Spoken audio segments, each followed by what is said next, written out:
राधे राधे भक्तों, जय श्री राम, हर हर महादेव। भगवान की दया से आप कुशल मंगल से होगे और अपने घर में सभी राजी खुशी होगे और हमेशा खुश रहा करो। आज अधिक मास होता है, जो अधिक मतलब ये महीना जैसे 2 सावन हो गए, इसकी हम पद्मनी एकादशी का महत्व सुनाने जा रहे हैं। तो आप सुन लेना, अगर आपका मन ना हो तो सुन लेना और मन हो तो भी सुन लेना। राधे राधे। धर्मराज युधिष्ठिर बोले कि हे भगवान, अब आप अधिक मास शुक्ल पक्ष की एकादशी के बारे में बताइए। उस एकादशी का क्या नाम है तथा इसके व्रत की विधि क्या है, तो सोच समझा कर कहिए। श्री कृष्ण बोले कि हे राजन, अधिक मास की एकादशी का नाम पद्मनी है। इस एकादशी के व्रत के मनुष्य विष्णु लोक को जाता है। हे राजन, इस विधि को मैंने सबसे प्रथम नारद जी से कहा था। यह विधि अनेक पापों को नष्ट करने वाली और मुक्ति और भक्ति प्रदान करने वाली है। आप ध्यानपूर्वक सुने। दशमी के दिन व्रत को शुरू करना चाहिए और कांसे के पात्र में भोजन मांस, मसूर, चना, शहद, शाक और प्रायण अन्न दशमी के दिन नहीं खाना चाहिए। इस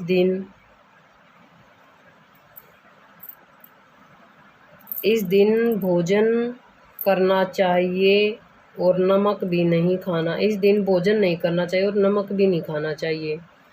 उस रात्रि को भूमि पर सोना चाहिए और ब्रह्मचर्य का पालन करना चाहिए। एकादशी के दिन प्रातः उठकर नित्य क्रिया से निवृत्त होकर दातुन करनी चाहिए और कुर्ला करके पुण्य स्नान कर लेना चाहिए। उस समय गोमयी, मृत्तिका, तिलकुश तथा आंवले का चूर्ण से विधि पूर्वक स्नान करना चाहिए। स्नान करने से प्रथम शरीर में मिट्टी लगाते हुए उसी से प्रार्थना करनी चाहिए। हे मृत्तिके, तुमको भगवान ने सतबाहु रूप धारण करके निकाला है। भराजी ने तुम्हें दिया है और कश्यप जी ने तुमको मंत्र से पूजा है, इसलिए तुम मुझे भगवान की पूजा करने के लिए शुद्ध बना दो। समस्त औषधियों से पैदा हुई गौ के पेट में स्थित रहने वाली और पृथ्वी को पवित्र करने वाली तुम मुझे शुद्ध करो। ब्रह्मा के थू से पैदा होने वाली रात्रि, तुम मेरे शरीर को छूकर मुझे पवित्र करो। हे शंख चक्र गदाधारी देवों के देव, हे जगन्नाथ, आप मुझे स्नान के लिए आज्ञा दीजिए। इसके उपरांत वरुण मात्र को जप करके स्नान करना चाहिए। पवित्र तीर्थों के अभाव में उसका स्मरण करते हुए किसी तालाब में स्नान करना चाहिए। स्नान करने के पश्चात सफ़ेद वस्त्र को धारण करके तथा संध्या दर्पण करके मंदिर में जाकर भगवान की पूजा करनी चाहिए। शरण की राधा सहित भगवान की प्रतिमा या पार्वती सहित महादेव की प्रतिमा बनाकर पूजन करें। ध्यान के ऊपर मिट्टी या तांबे का घड़ा रखना चाहिए। उस घड़े को वस्त्र तथा गंध आदि से सुशोभित करके उसके मुंह पर तांबे, रुपया, सोने का पात्र रखना चाहिए। उस पात्र पर भगवान की प्रतिमा को रखकर धूप, दीप, नेदो, पुष्प, चंदन आदि से उसकी पूजा करनी चाहिए। उसके उपरांत भगवान के सम्मुख नृत्य, गाना आदि करना चाहिए। उस दिन पति तथा राजवंशी स्त्री का स्पर्श नहीं करना चाहिए। उस दिन असत्य भाषण तथा गुरु और ब्राह्मण की निंदा नहीं करनी चाहिए। उस दिन भक्तजनों के साथ भगवान के सामने प्राण की कथा सुननी चाहिए। अधिक मास यानी कि लोंद भी बोलते और मास भी। शुक्ल पक्ष की पद्मनी एकादशी का व्रत निर्जला करना चाहिए। यदि मनुष्य शक्तवाहन हो तो उसे जल पान या अक्षुद्ध आहार से व्रत करना चाहिए। यानी कि अगर कोई आदमी या औरत जो भी व्रत करे, अगर वो बीमार है ना, तो वो पानी भी पी सकता है और फल फ्रूटे खाकर अपना व्रत कर सकता है। रात्रि में जागरण करके नाच और गाना करके भगवान का ध्यान करते रहना चाहिए। प्रति पहर मनुष्य को भगवान या महादेव जी की पूजा करनी चाहिए। भगवान को पहले पहर में नारियल, दूसरे में विलव फल, तीसरे में सीताफल और चौथे में सुपारी, नारंगी अर्पण करना चाहिए। इससे पहले पहर में अग्निहोम का, दूसरे में वाजपेयी यज्ञ का, तीसरे में अश्वमेध यज्ञ का और चौथे में राजसूय यज्ञ का फल मिलता है। इस फल से अधिक संसार में न यज्ञ है, न विद्या है, न तप है और न ही दान है। एकादशी का व्रत करने वाले मनुष्य को समस्त तीर्थों और यज्ञों का फल मिल जाता है। इस तरह से सूर्य उदय तक जागरण करना चाहिए और स्नान करके ब्राह्मणों को भोजन कराना चाहिए। सब पदार्थ भगवान की प्रतिमा सहित ब्राह्मणों को देना चाहिए। इस प्रकार जो मनुष्य विधि पूर्वक भगवान की पूजा तथा व्रत करते हैं उसका जन्म सफल हो जाता है और इस लोक में अनेक सुखों को भोग कर अंत में विष्णु लोक हो जाता है। हे राजन, मैंने आपको एकादशी के व्रत का पूरा विधान बतला दिया है। अब जो पद्मिनी एकादशी का भक्ति पूर्वक व्रत करते हैं उसकी कथा कहता हूँ, ध्यान पूर्वक श्रवण कीजिए। एक सुंदर तथा पुल सत्यजी के नारद जी से कही थी। एक समय कीर्तिवीर्य ने रावण को कारागार में बंद कर दिया था। उसको पुल सत्यजी ने कीर्तिवीर्य की विनय करके छुड़ाया।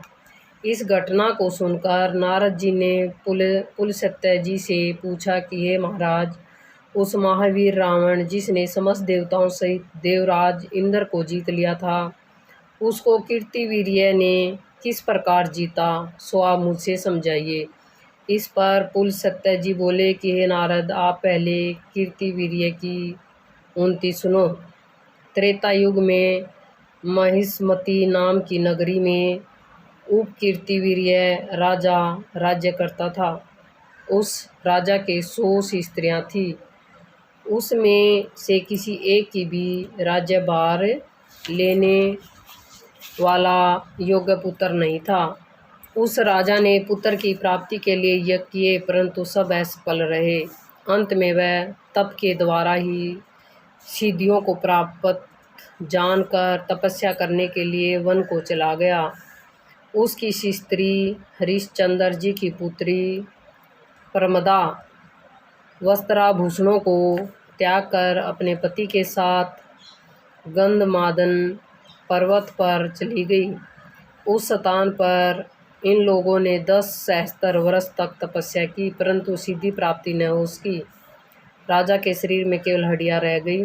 यह देखकर प्रमदा ने विनय सहित महासहित अनुसुईया से पूछा कि मेरे पतिदेव को तपस्या करते हुए 10 वर्ष बीत गए, परंतु अभी तक भगवान प्रसन्न नहीं हुए जिससे मुझे पुत्र प्राप्त हो सके। अब आप मुझे कोई व्रत बतलाइए जिससे मुझे पुत्र की प्राप्ति हो सके। इस प्रकार अनुसुईया जी ने बोले कि अधिक लोन मास, जो कि 32 महीने बाद आता है, इसमें 2 एकादशी होती हैं, जिसमें शुक्ल पक्ष की एकादशी का नाम पद्मिनी और कृष्ण पक्ष की एकादशी का नाम परमा है। इसके जागरण और व्रत करने से भगवान तुम्हें अवश्य ही पुत्र देंगे। इसके पश्चात अनुसुईया जी ने व्रत की विधि बतलाई। रानी ने अनुसुईया की बतलाई हुई विधि के अनुसार एकादशी का व्रत और रात्रि में जागरण किया। इससे भगवान विष्णु उस पर अत्यंत प्रसन्न हुए और वरदान मांगने के लिए कहा। रानी इस पर भगवान की स्तुति करने लगी।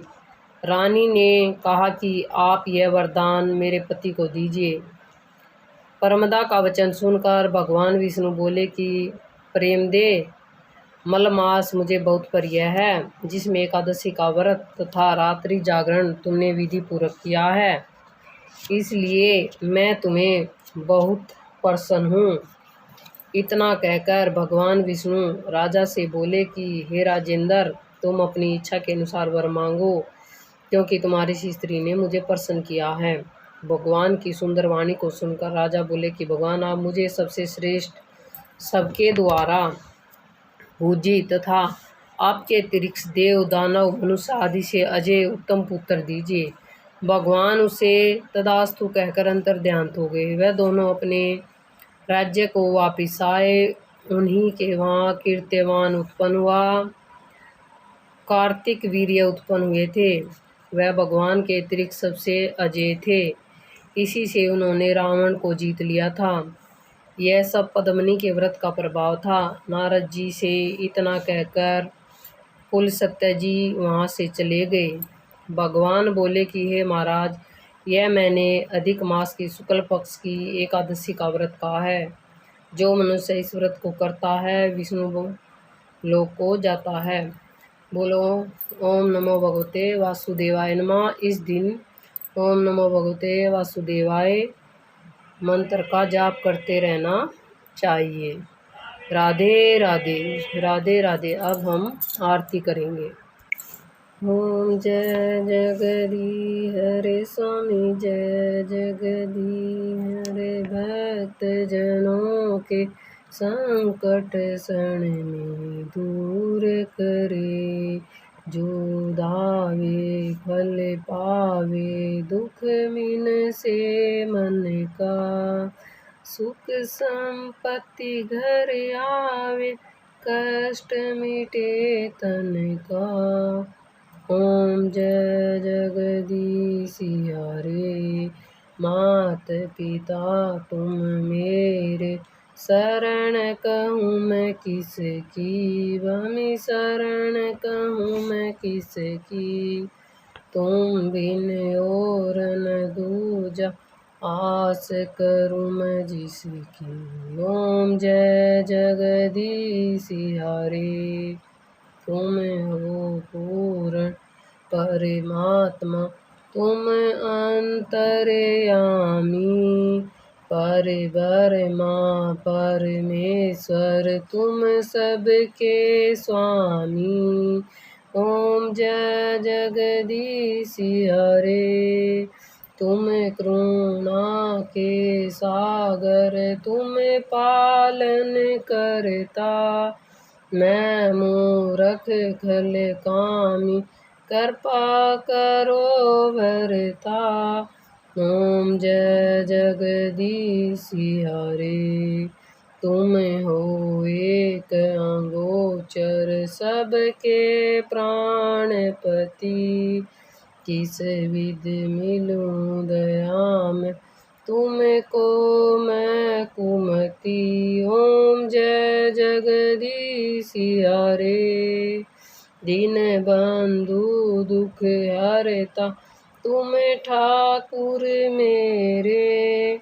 अपने हाथ उठाओ, शरण पड़म तेरे। ओम जय जगदीश हरे। विष विकार मिटाओ, पाप हरो देवा। श्रद्धा भक्ति बढ़ाओ, संतन की सेवा। ओम जय जगदीश हरे। श्यामी ओम जय जगदीश हरे। बोलो राधे राधे। ओम नमो भगवते वासुदेवाय नमः। इसी तरह कहानी और आरती करके भगवान से प्रार्थना करें। भगवान, हमने जैसी जो पूजा पाठ आती थी वो करी है। कोई गलती हो तो हमें माफ़ करना। हम आप ही के बच्चे हैं। आप ही हमें रास्ता दिखाओ, आप ही हमें बताओ क्या गलत है क्या ठीक है। इस तरह अपनी प्रार्थना करें और अपनी मनोकामनाएं भगवान के सामने प्रकट करें। अवश्य ही आपकी सारी इच्छाएं पूर्ण होंगी। बोलो राधे राधे। ओम नमो भगवते वासुदेवाय नमः। अगली वीडियो में फिर मिलेंगे भक्तों, तब तक के लिए राधे राधे।